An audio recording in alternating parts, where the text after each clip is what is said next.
Hello everyone. Today we will be studying the learning objective 2 of statistics in industry and commerce. So today we will be focusing on understand the use of experimental design in business context.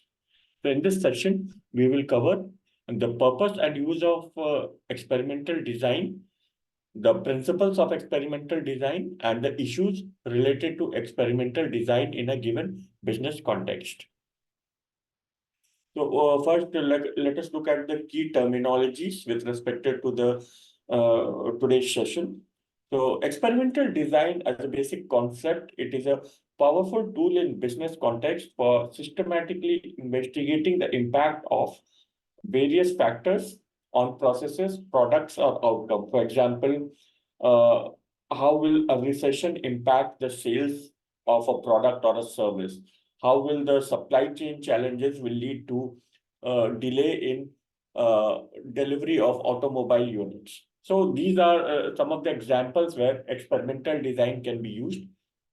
So next we look into its purpose, basic principles, key issues, and techniques.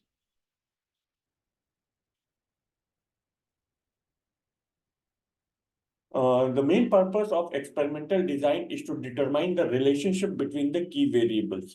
So it is employed to establish and quantify the relationship between the independent variables and which affect the process or system and the resulting output. So it uses the basic concept of statistics and specifically multiple regression, where the relationship between the independent and dependent variables are identified. So basically, what is the influence of independent variables on the dependent variable? So broadly speaking, it is a cause and effect relationship.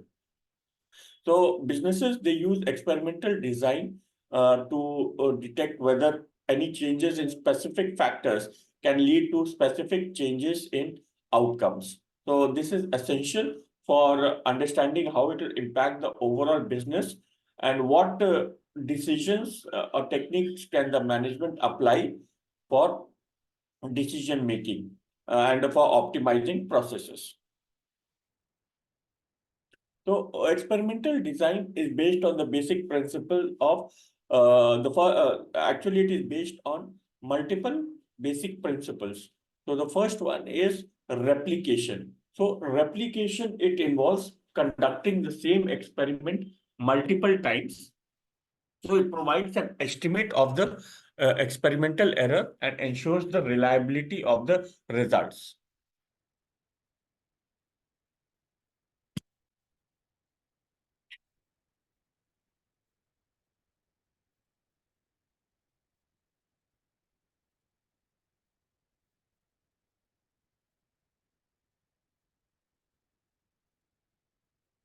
The next principle is randomization. So it uses the concept of simple random sampling, where the experimental units are randomly assigned, for example, in products and individuals to different treatment groups.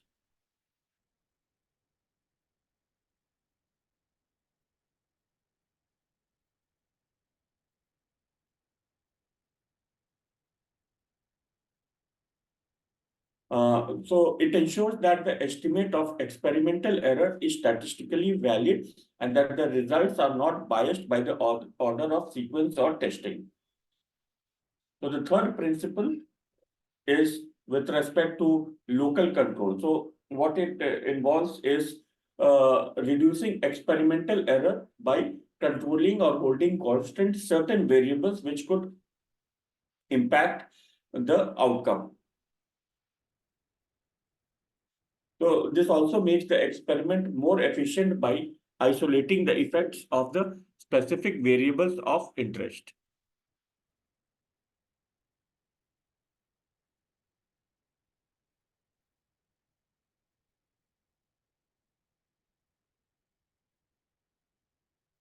So next principle is with respect to the experimental error. So experimental error, it refers to the variability in outcomes that is not due to the, which is not due to the factors being considered.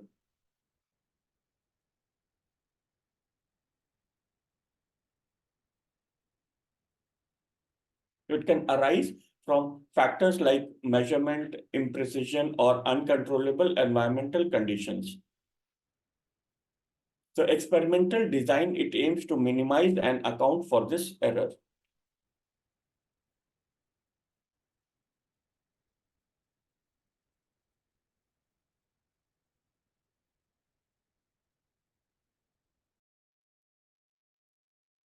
So the next principle is with respect to control and experimental groups.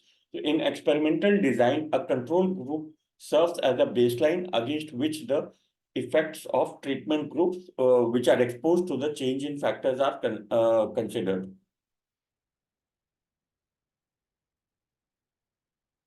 So it helps in establishing causality by showing how the treatment group differs from the baseline. So basically, the treatment group is where the independent variables are changed so that the impact on the dependent variables can be observed. So next principle is with respect to blind and double blind trials. So blind experiments, the basic concept is that it involves keeping either the participants or the experimenter unaware of which treatment group each participant belongs to. And double blind trials, it keeps both the participants and the experimenter unaware. So this minimizes bias and ensures objectivity in the results. So this is most commonly used in medical trials where the participant is not aware whether they have been given the actual medication or they have been given uh, uh, uh, like a simple solution which is not the medication. So that is how blind and double blind trials take place.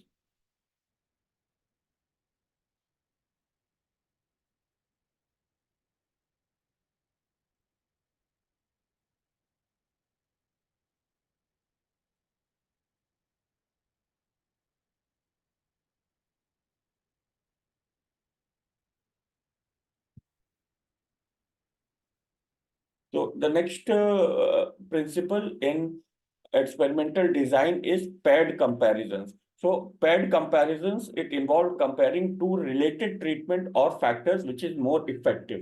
So for example, if you are studying the impact of supply chain on the disruption in the delivery of automobiles, so here the paired comparison may involve treatment of factors. For example, when there is a continuous supply chain or whether there is an alternative supply chain. So this method is useful when there are limited resources or time, thereby allowing the businesses to make informed decisions based on direct comparisons. The next issue is with respect to the blocking. So blocking is a technique which is known, which is used to account for known sources of variation. For example, it involves dividing experimental units into homogeneous groups or blocks based on certain characteristics. So remember, we had discussed purposive sampling in the first statistics session. So blocking is generally used from the concept of purposive sampling. So it ensures that the experiment accounts for variability within these subgroups, thereby making the results more robust. And then we have the key issue of reducing experimental error. So to reduce experimental error, businesses can implement various strategies such as improving measurement accuracy, controlling environmental conditions, and using statistical techniques like analysis of variance. ANOVA test we had already covered in our previous statistics session to separate true effects from random variation. So in summary, basically, experimental design is used for a multiple purposes. So it is a valuable tool for businesses to explore the causal relationships between the factors which influence the processes or the systems and the outcome with respect to certain specific key performance indicators. So by adhering to the basic experimental design principles such as and employing techniques such as paired comparisons and blockings, businesses can be able to make informed decisions which can result in actionable insights for them. So now let's look into the first learning outcome in this session, which is to explain the purpose and use of experimental design.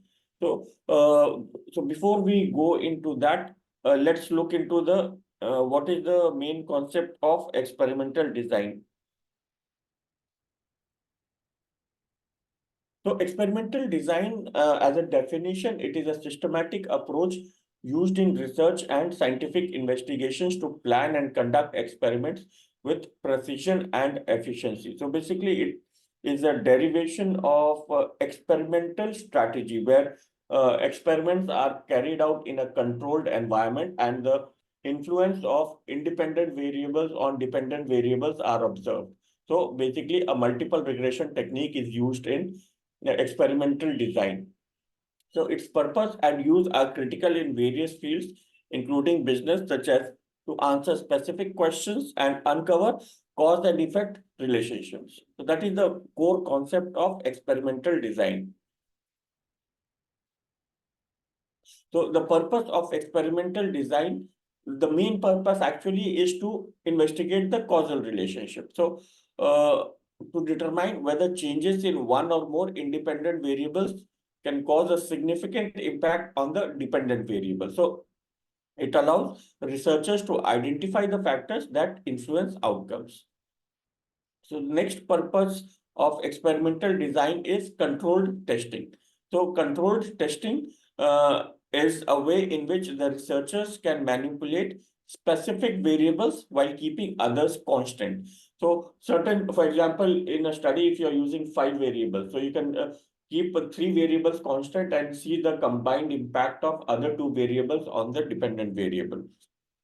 So it ensures that observed effects are more likely to be attributed to the variables under investigation rather than external factors.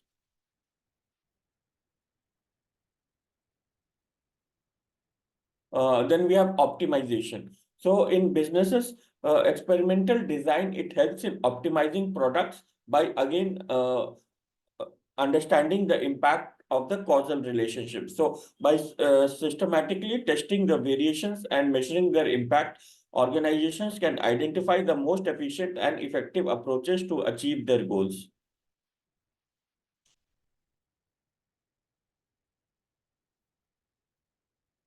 Then the next use of experimental design is product development. So in product development, experimental design is used to refine and improve products. For example, it can be used for new products, or it can be used for refining existing products.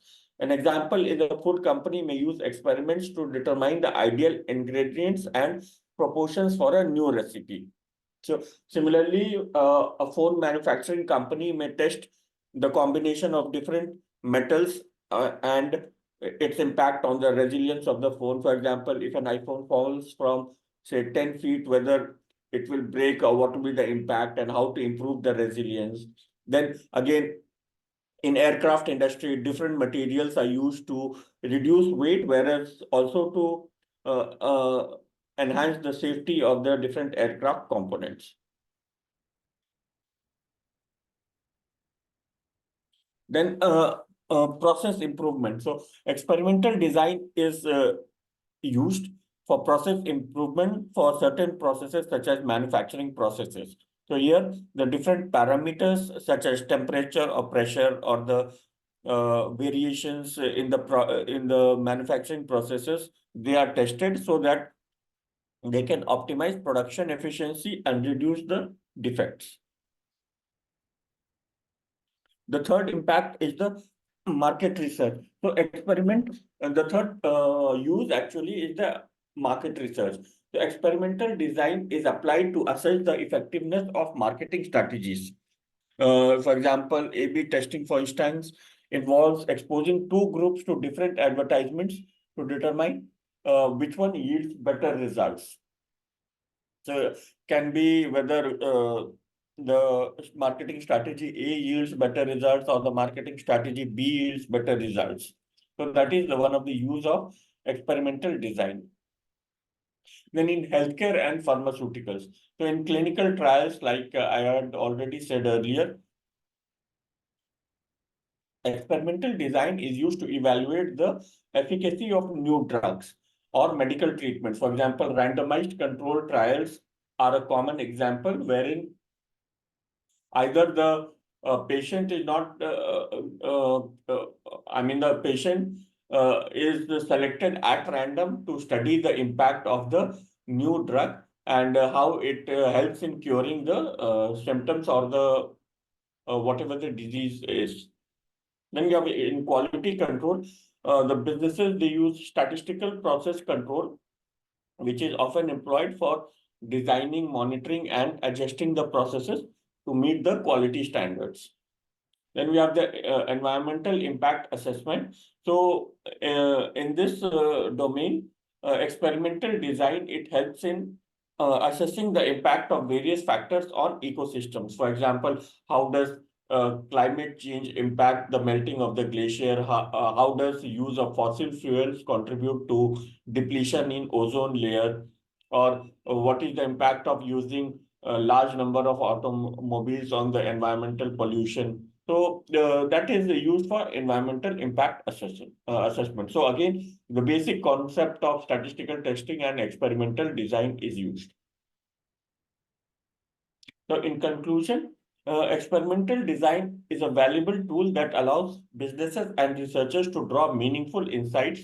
And by carefully planning and conducting experiments, businesses can be able to identify the factors which influence the processes, systems, and the overall outcome. And can accordingly, they can make decisions to change the factors that drive success in different fields. So the next learning outcome is with respect to the principle of experimental design. So, like we studied at the beginning, we will go through it again. So experimental design, it involves a set of principles that guide the planning and execution of experiments to ensure valid and reliable results. So these principles are common uh, uh, in different business organizations for deriving meaningful conclusions and minimizing the sources of error. So some of the key principles of experimental design we will discuss subsequently. So the first one is control. So control is the principle of keeping all the variables except the one under investigation constant or control. So if you remember the concept of multiple regression, so the same control aspect is used. So it ensures that any observed effects in the dependent variable are more likely to be attributed to the manipulated factor rather than external influences. Then we have the randomization. So randomization is the practice of randomly assigning the samples. So to different treatment groups. So it helps in eliminating bias and it works on the principle of random sampling. So and ensures that experiments results can be generalized to the larger population. It also helps account for uncontrolled variables that might affect the outcome. The next principle is replication. So replication means conducting the experiment over and over again, multiple times and independently to obtain a set of data points. So it provides two essential benefits. The first one is that it helps estimate experimental error and it increases the reliability and generalizability of the results. So consistent results are very important in experimental studies and consistent results are across replication. It enhances the confidence in the findings. And then the next principle is blocking. So blocking is a division of experimental units into homogeneous groups or blocks based on specific characteristics. So again, the principle of purposive sampling is used where the sample of specific characteristics is used. So, so it helps control variation within each block and reduces experimental error. So it is particularly useful when there are known sources of variation that can be accounted for.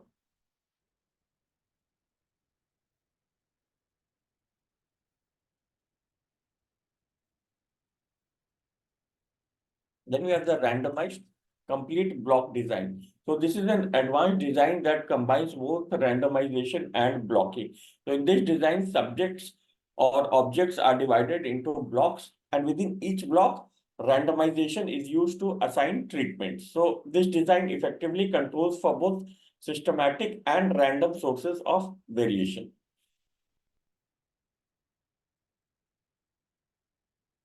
Factorial design. So factorial design is a principle which involves manipulation of two or more independent variables simultaneously to assess their impact on the dependent variable. So it allows the researcher to study complex relationships. So remember, a normal practice in experimental design is to manipulate one variable while keeping others constant. But a factorial design, it involves manipulating two or more variables where there are many number of variables and uh, where there exists a complex relationship and interaction among variables.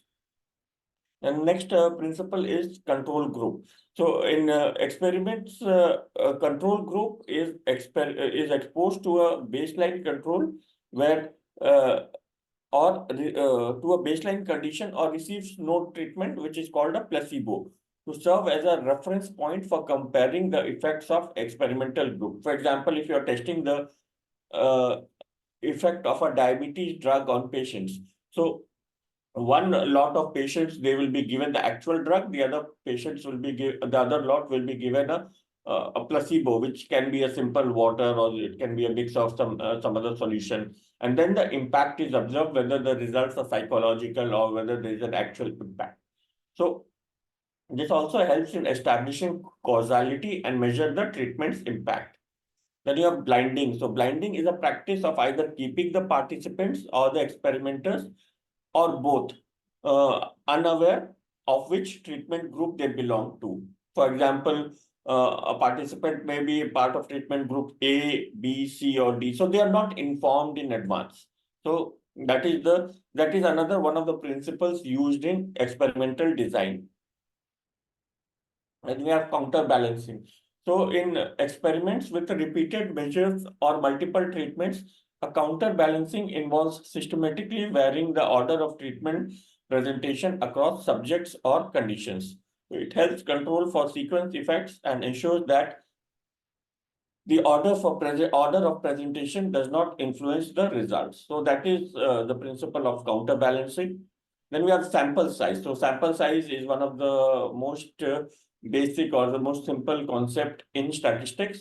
So determining an appropriate sample size is a critical principle where a sample size which is too small for an experiment may not lead to generalization of the results, while a large sample size increases the statistical power of experiments and is increasing and is mostly preferred in statistical analysis.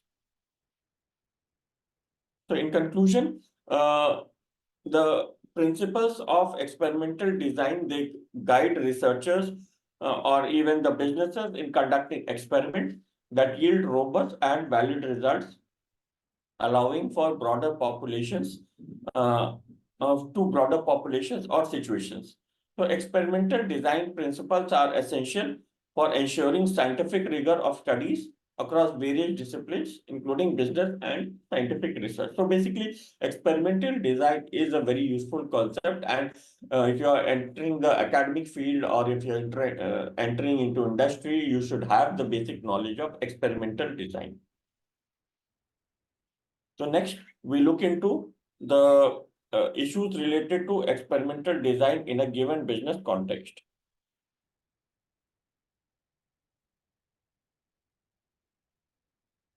So while experimental design is a powerful tool for investigating cause and effect relationships in business context, it comes with several important issues and considerations that need to be addressed.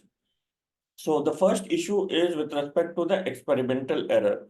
So Experimental error, it refers to variability in outcomes that is not attributed to the variables under investigation. So this is generally assessed by in a statistical test. It is assessed by using the value of adjusted R square. If you remember, we had done in statistical first unit. So if the adjusted R square is very high, that means you are accounting for all the variables and experimental error is less. So the idea is to uh, like have lesser number of experimental errors. So the experimental errors can result from factors such as measurement imprecision, human error, or uncontrollable environmental conditions. So minimizing experimental error is essential to ensure that observed effects are reliable and not due to random fluctuations.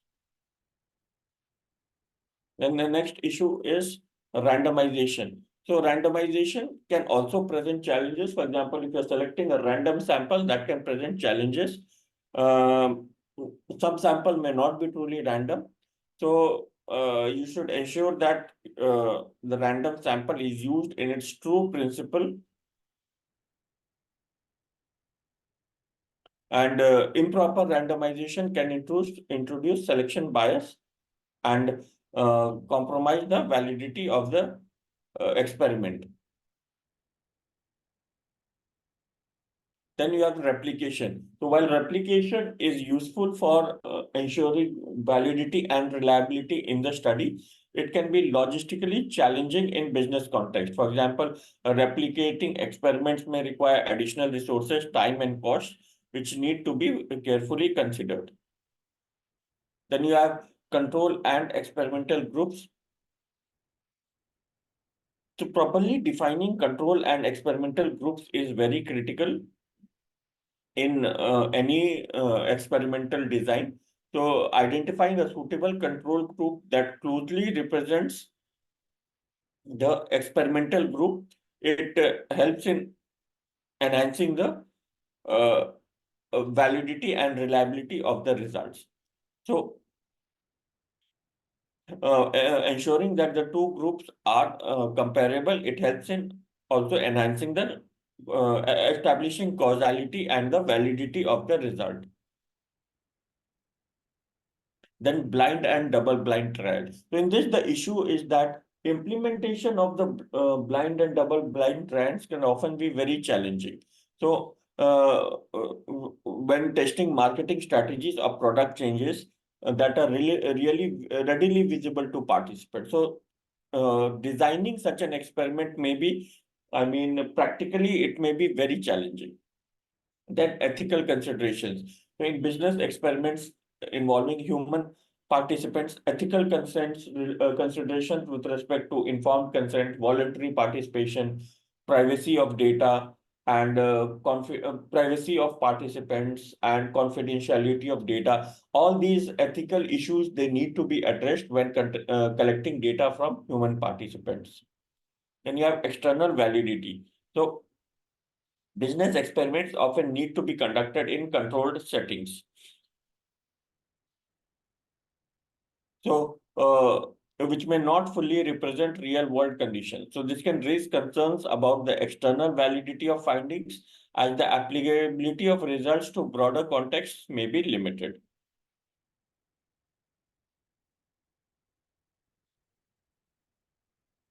Then the next issue is with respect to the resource constraints. So conducting experiments in a business context may require significant resources, including time, personnel, and equipment. So the resource constraints can often affect the feasibility and scale of experiment. So even in large organizations, the senior management may not be like very hopeful about conducting such a trial. So generally they go for one or two trials and they tend to generate insights based on these trials. Then you have the long-term effects. So some business decisions have long-term consequences that may not be fully captured in short-term experiments.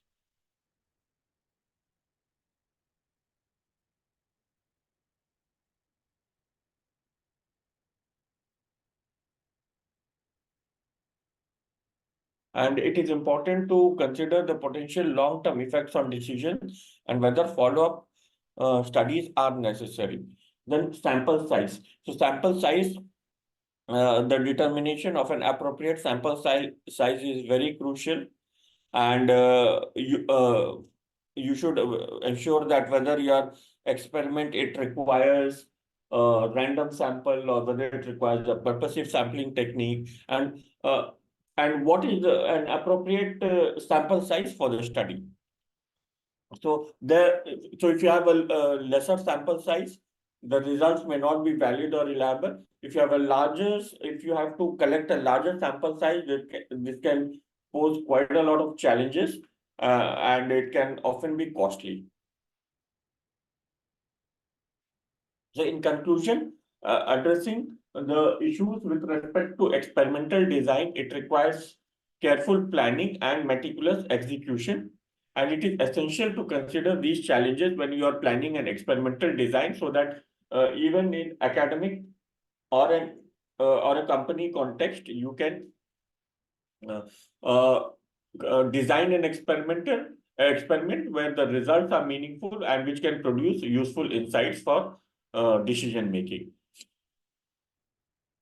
So next learning outcome is like if you want to achieve a distinction in your assignment, so you have to get into more details. So to assess the benefits of using paired comparisons and blocking. So here two specific principles, which is paired comparisons and blocking, are required to be studied in detail to reduce experimental errors. So so here we look into the benefits of first paired comparisons. So the paired comparisons are often quite efficient. So we will revisit the principle of paired comparison. So here these are particularly efficient when comparing two treatment groups. So that is paired comparison. So instead of conducting separate experiments for each treatment, researchers can directly compare them within the same experiment. So this saves time, resources, and effort. Then you have controlled variation. In paired comparisons, they help control for individual variability among subjects or objects. So by pairing closely matched subjects, the experiment minimizes the impact of individual differences, and therefore it reduces the potential of experimental error. So basically, yeah, you are allowed to do controlled variations in a paired comparison test. Then you have sensitivity to differences. So in paired comparisons, they are highly sensitive to detecting small differences between treatments. So this is especially useful when researchers are interested in subtle effects that may not be apparent with larger sample sizes or different experimental designs. Then we have resource efficiency. In cases where resources are limited, paired comparisons, they allow researchers to make the most of available resources on by focusing on a specific treatment and then using a paired comparison in that treatment. And you have reduced variability. So when you're pairing subjects or objects in a sample size with similar characteristics, it minimizes the source of variability, which are unrelated to the treatment. So this reduces the experimental error again and increases the precision of the results. So now we look into the different benefits of blocking. So blocking is particularly useful when there are known sources of variation. So by creating homogeneous blocks, researchers can control these sources of variation within each block, thereby reducing experimental error. Then you have increased precision. So blocking, it increases the precision of the experiment by minimizing the impact of uncontrolled factors. So remember, blocking, it tries to improve your adjusted R square by reducing the impact of uncontrollable factors, or basically the factors which are not included in the scope of the study.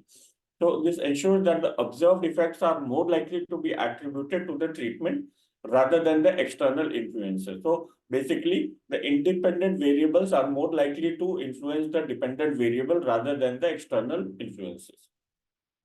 And then we have generalizability. So blocking, it allows for better generalizability of results by controlling known sources of variation. And therefore, the experiment's findings are more likely to apply to broader populations, thereby increasing the external validity of the study. And finally, we have resource efficiency and improved accuracy. So in resource efficiency, blocking allows researchers to make efficient use of resources by ensuring that experiment, it accounts for relevant sources of variation without the need for a larger sample size. And blocking also improves the accuracy of results by isolating the effect of interest within each block. So basically, you can focus on that specific block to generate actionable insights from the experimental design.